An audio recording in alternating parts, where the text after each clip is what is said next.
Now, Jesus also understood the timeline of God, the eternal timeline of God. In the beginning was the Word, and the Word was with God, and the Word was God. There was nothing created that was made without the Word. So he was there when God reset time for the nation of Israel. It was there where God established a new route to salvation, a new understanding of the deliverance, the strong arm of salvation of their God. It was there when God says, today starts a new day for you. And Jesus coming back to bring salvation keyed into the eternal purpose of God. It keyed into the eternal time frame of God, bringing salvation to the rest of the world in sync with the already established timeline of God.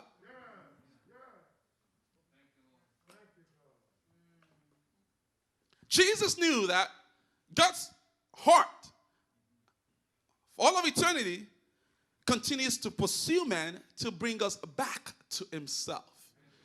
It desires fellowship with us. And so the institution of the Passover is a sign of God's strong hand of salvation over the nation of Israel. Jesus knew that with his work, essentially a new covenant, extending God's mercy, extending God's pursuit to all of mankind, had to be connected to God's original plan. Jesus was echoing God's initial plan. The plan of salvation, the plan of redemption, the plan to bring people back to God. The Passover is in the nation of Israel, was and still is a sign, a perpetual sign. Exodus chapter 12 says, and God told them, make sure you do this continuously over all generations. And something we just did this morning, which is a sign of the new covenant. When we supped and we took the Lord's body, the communion, if we would call it, it's a sign of God's perpetual salvation in the new covenant for all of eternity. Knowing your purpose in life is key. It is key to the way you run your life. It is key to the way you position yourself in God. It is key to the way you see yourself in the timeline of God. You know, when you know your purpose in life, when you're sure about your purpose in life, you will begin to see things coming to a head. While other people are looking for 5 key points to say, you know, can you give me 3 signs? Can you? When other people are asking other people, how did you know this worked for you? When people are Googling and looking everywhere around, say, how did this work for you? What did you do? And trying to imitate somebody else's step. You know what your purpose is. You know why God created you. You know what it is that He's called you to do. You can see things coming to a head. You can see things coming to a head. And so for us in this season, not just in the spring, but in our lives, as Christians, as believers, your lifetime, God's timing in your life is not dictated by anybody else's 5-point steps. Cannot be established, canceled, nullified. Whatever, by anybody's step to where they got to. I see a lot of people interview successful people all the time. And it's good to learn from people's, lives and testimonies. But people get too connected to somebody else's story. You get too connected to somebody else's testimony. What has God called you to do? Because if you're so secure in what God has called you to do, and you understand the timing of God, you will see things coming to a head in the things that He has called you to do. So instead of seeking how to get to where you think you should be, find out exactly what God has called you to do. And find out God's plan for that. God's plan for humanity. There's still, we started this year with the series Reach. There's still immense opportunities to reach people out there. It's a call for everybody. It's a call for each and every one of us. So while you're thinking, what can you do? Well, what is God's plan? One of God's purposes, he categorically told us, go into the world and make disciples of all men. That is something that we should be so ingrained in. We should be so comfortable doing. We should be so connected to. I'll give you all a practical example. Even for people who have always, young people who have always known that they wanted to do something in the medical field, biology or medicine, the pandemic has done something interesting for us. We've had an unprecedented amount of application and enrollment into medical-related courses, particularly virology or public health courses. Why do you think that is so? Epidemiology, if you would say. People are now finding that they're seeing things coming to a head.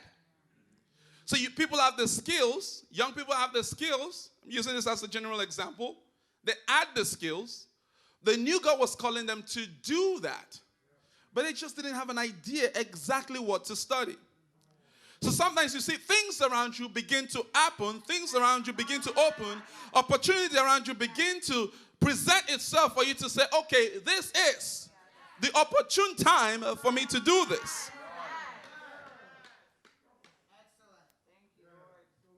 But you got to know what you're called to do.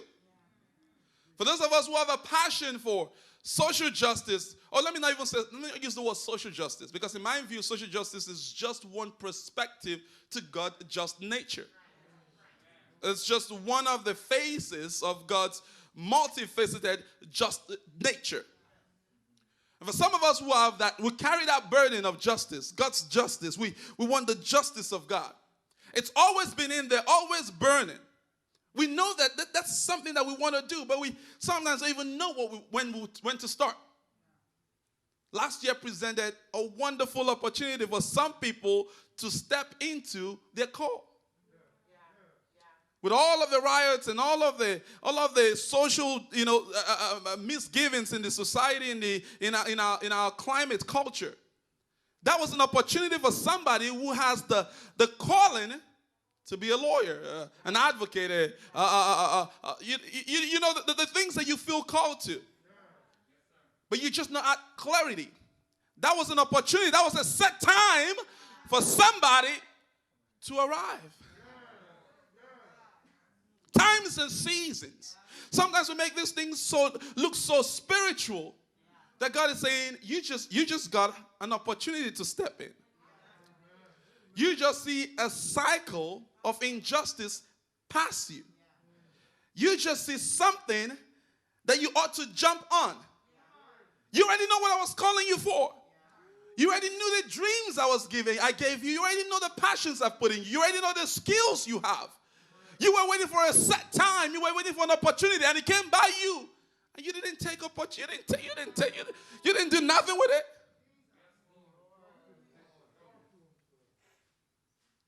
You didn't do nothing with the opportunity that came by you. Jesus knew that in his purpose to die for all of mankind, to key into God's eternal purpose, he had to sync it with Passover.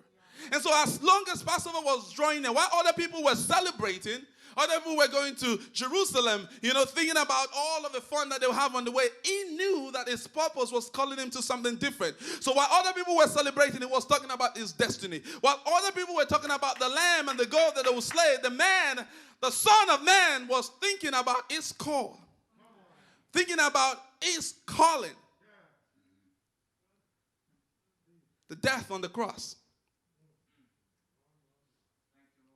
Times and seasons. You got to know what it is that God has called you to do.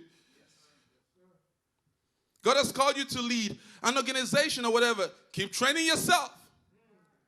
Get the necessary training. Don't be mad. Just chill. Don't be mad at all the politicking. Chill. Don't get yourself caught up. Get the skills. That's it. Focus. Focus on your call.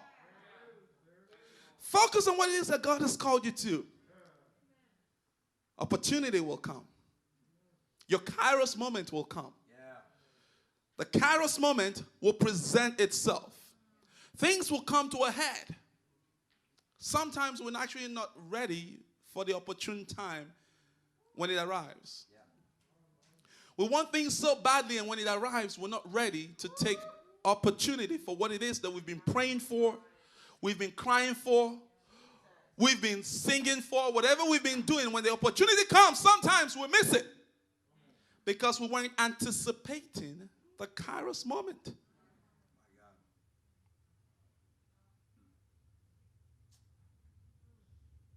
Do you know what you're called to do? Do you know what God called you, what God put you on earth to do? Because we can talk about times and seasons all we want. We're not talking about planting season yet. We're not talking about the weather. We're talking about seasons of life. And certain seasons in life can last you a whole generation. Some seasons can last you a few years. Do you know what it is God called you to do? Because knowing what it is that you're called to do would help you decipher when the time is coming together. When things are coming together. When things are merging. When the opportunity, when the window is opening up. Jesus also understood the sequence of events. You know, for most things in life, you know something is about to happen when you see something happen. Well, let's see a proof from John 12. John 12, verse 20. Now, among those who went up to worship at the feast were some Greeks. So these came to Philip, who was from Bethsaida in Galilee, and asked him, "Sir, we wish to see Jesus." Philip went and told Andrew. Andrew and Philip went to tell... I'm not going to make jokes today. Andrew and Philip went and told Jesus. And Jesus answered them, "The hour has come for the Son of Man to be glorified." I mean, look at that scripture. Look at that picture. Scripture says Greek men, Greeks who came for the feast, wanted to see Jesus. They didn't have direct access to Jesus, so they saw Philip and said, "Yo, bro, come on, can we see the master?" And then Philip went to Andrew. So, man, I don't know what these guys are about, but they want to see Jesus. So Philip and Andrew went to see Jesus. Master, we got two Greeks here. We got two foreigners. Two immigrants. We got two people who want to see you. Jesus didn't say nothing about the two people who came to see him. Instead of addressing them, he said, "The hour has come for the Son of Man to be glorified." Yes. Now, I will assume that the two people were working closely behind Philip and Andrew when they went to tell Jesus. And Jesus probably saw them, but he made it clear for them to hear what he was saying. The hour has come for me to be glorified. The question is, why did Jesus completely ignore these folks? Why did Jesus not entertain them? Typically, you know that whoever comes to him is saved. You know that whoever comes with any burden, Jesus is willing to save.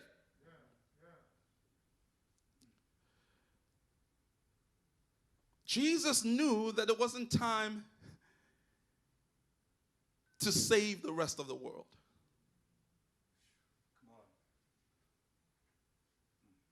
You see, the gathering of the Greeks, while for some of us, in that situation, or for some other person, it would be an opportunity to further spread the gospel.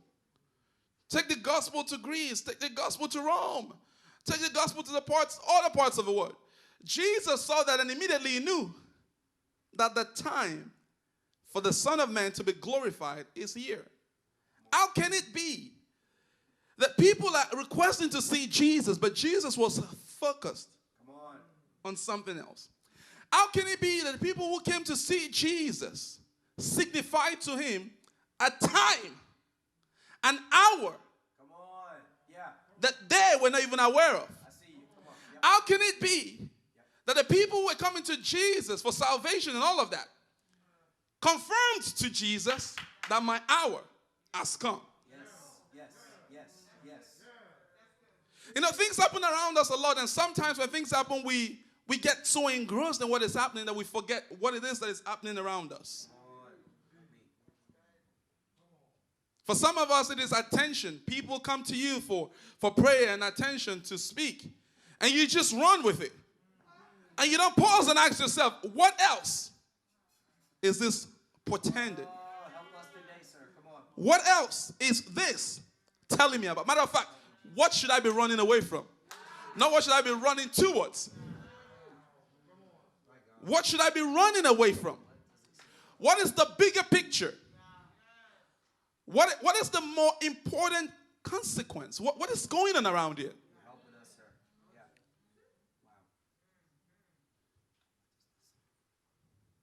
Jesus understood the sequence of events. He understood that in order for the Greeks to be saved, he must die first. Yes. There was no salvation for anybody else without the death of Jesus. Yes. So there's no point entertaining that conversation with them. There was no point wasting his time with them. For them to get what they are seeking by coming to him, he has to go first to the cross.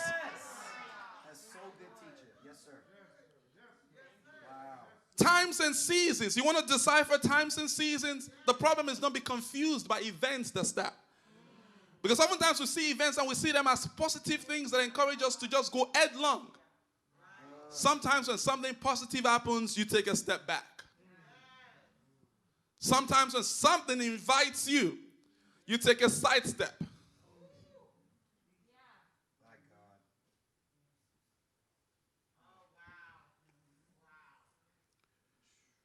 Jesus understood that for the Greeks to be saved, he has to go first to the cross.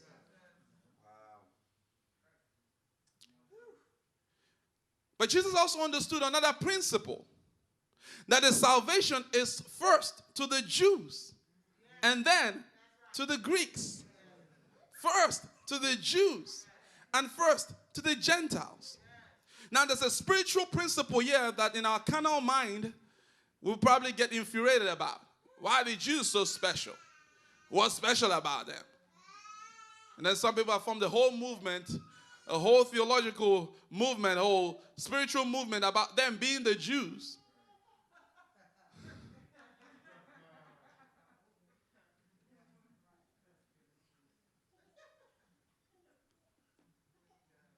You see, the nation of Israel is the first fruit unto God. It doesn't make them more special in the sense, it makes them symbolic. They are a connection. God set up the nation of Israel as a nation of priests.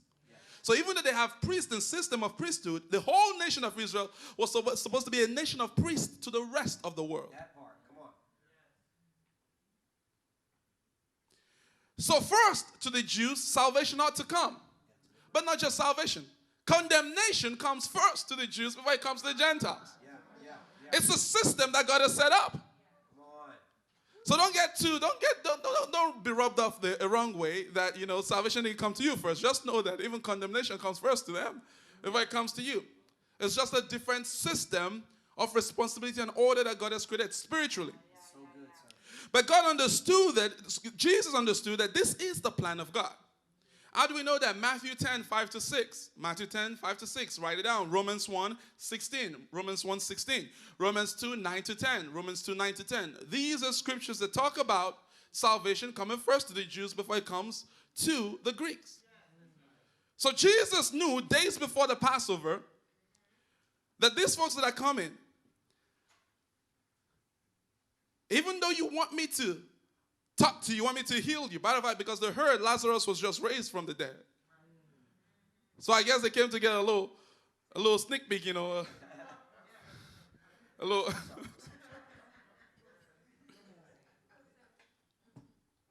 And Jesus was like, I am about the timing of God for my life. Wow. I am about the business of salvation. Matter of fact, you just signified to me that I am about to go to the cross. Wow. You just made it imminent. You just made it proof that my time is near. And I'm sad to say this, but this time we're talking about won't always be something pleasant. Yeah. How many of us really search for unpleasant times? How many of us check times and seasons for times of pain? I want to come into my times of pain. How many of us really do that? No. We check times for times of breakthrough. Times of deliverance. Times of increase. Times of preaching. Open doors. Can there be some closed doors? We've turned God into a genie. And this is where we have our doctrine is so flawed. The way we see God is so flawed. I'm like, do you think God is just there just giving you snacks? Like every day he just gives you snacks? That's his job?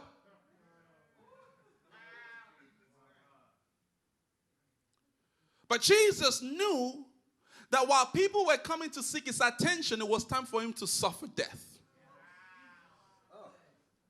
While people were coming to celebrate, coming to get a little bit of him, coming to be ministered to them by him, he knew that it was time. It's Kairos time. It's appointed time. The opportune time. The season, the befitting season. The time to step into suffering is now. But behind the suffering is the glory. Behind the suffering is the glorification that he was glorified by.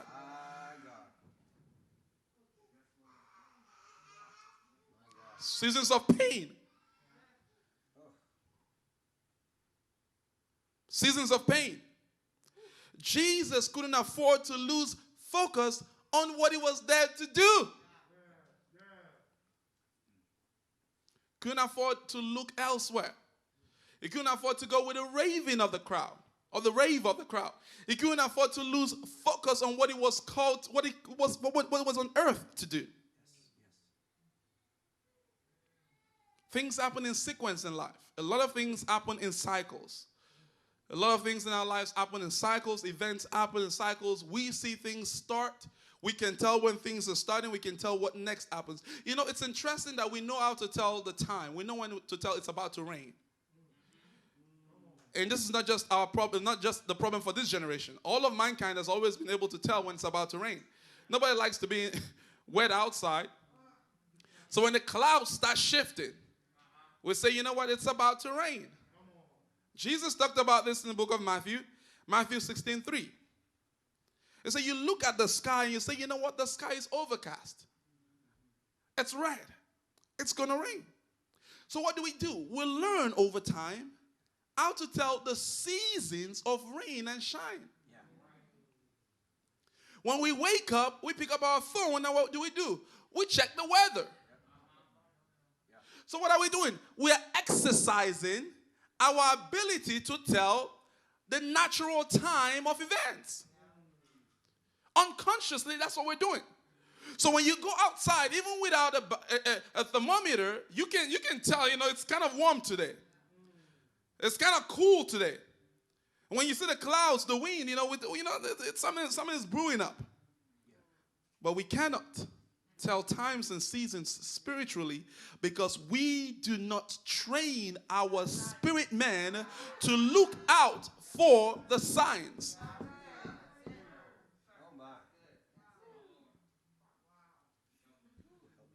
This is the same problem Jesus had with them. It says, I always say that you can tell the times of rain and shine, but you cannot tell the times and the seasons of spiritual matters.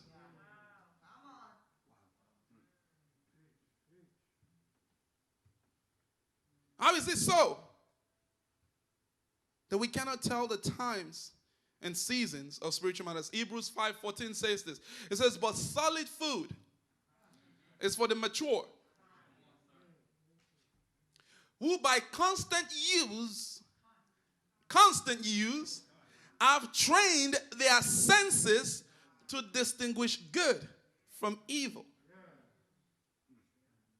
Spiritual matters, to tell times and seasons.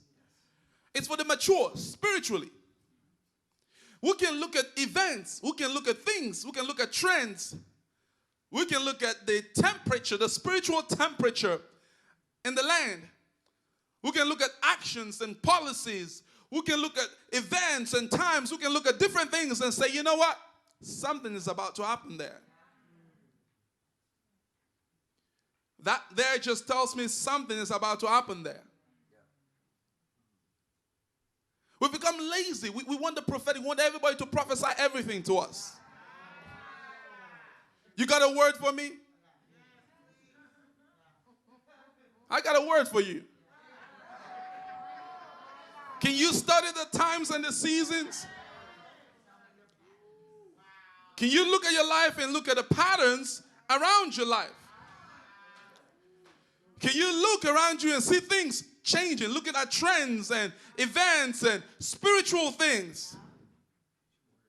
Can you look around and see that the land is losing spiritual zeal and what is natural to happen after that? Can you look and see when the appetite of man is out of the will of God and is sensual and is sinful and all of that? And while you were talking philosophical talk about freedom and all of that, do you know what next is about to happen?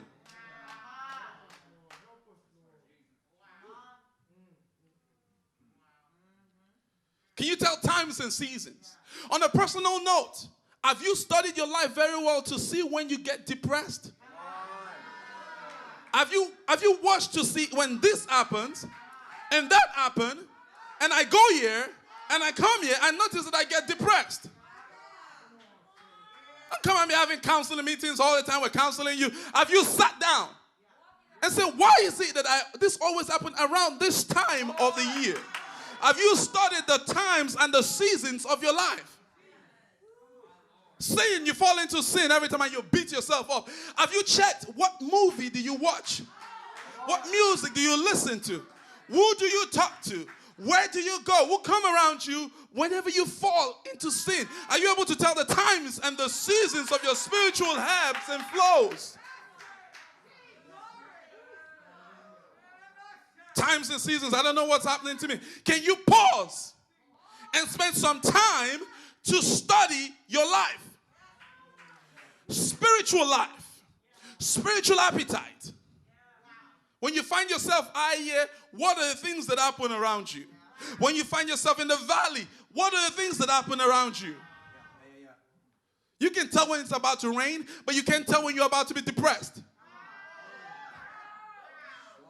You can tell it's about to be sunny, but you can't tell when you're about to fall in sin.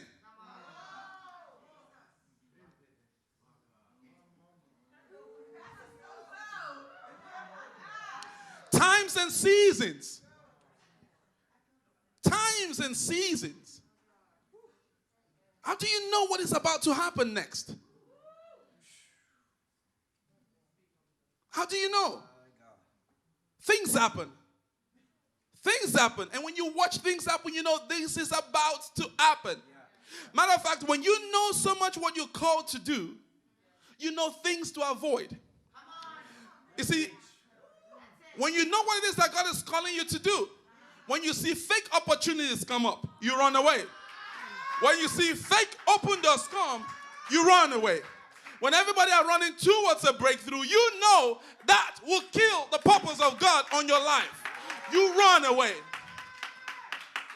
People are saying it's a time of breakthrough. You are saying, no, it's a time for calamity. People are saying it's a time for happiness. You say, no, I know what's about to happen behind that thing you are running, that shiny object. It's about to kill you.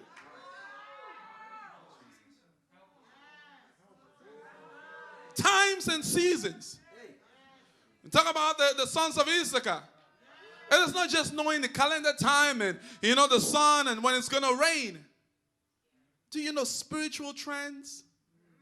Because Jesus keyed into a spiritual trend at the Passover. He could have gone to the cross any time of the year. He could have done that any time. He keyed into a spiritual cycle of salvation. That the land is ripe for salvation during the Passover. Everybody's paying particular attention to this matter around this time. Matter of fact, about 200,000 people traveled from all of Israel to go to Jerusalem for the Passover. This is the opportune time for me to go to the cross.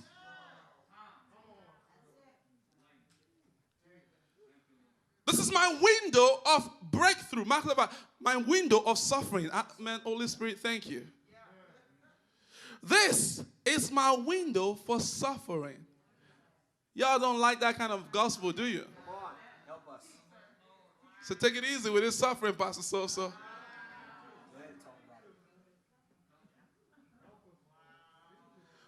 This is my season for suffering. Because behind the suffering is the glory. Behind the pain is the breakthrough. In the suffering can be your purpose. In the pain can be your breakthrough. Knowing how to tell times and seasons is being secure in what it is that God has called you to do. Your purpose, your whole purpose in life. What has it called you to do? Can you see yourself developing? Can you see yourself ripening? Can you see yourself getting ready, but not hastening for it? Can you sit, not running towards it? Can you sit and see things coming to a head? Can you wait and see things coming together to you? Not you running after things. Not running into things. Sit and see things begin to come together. Times and seasons. Discerning times spiritually.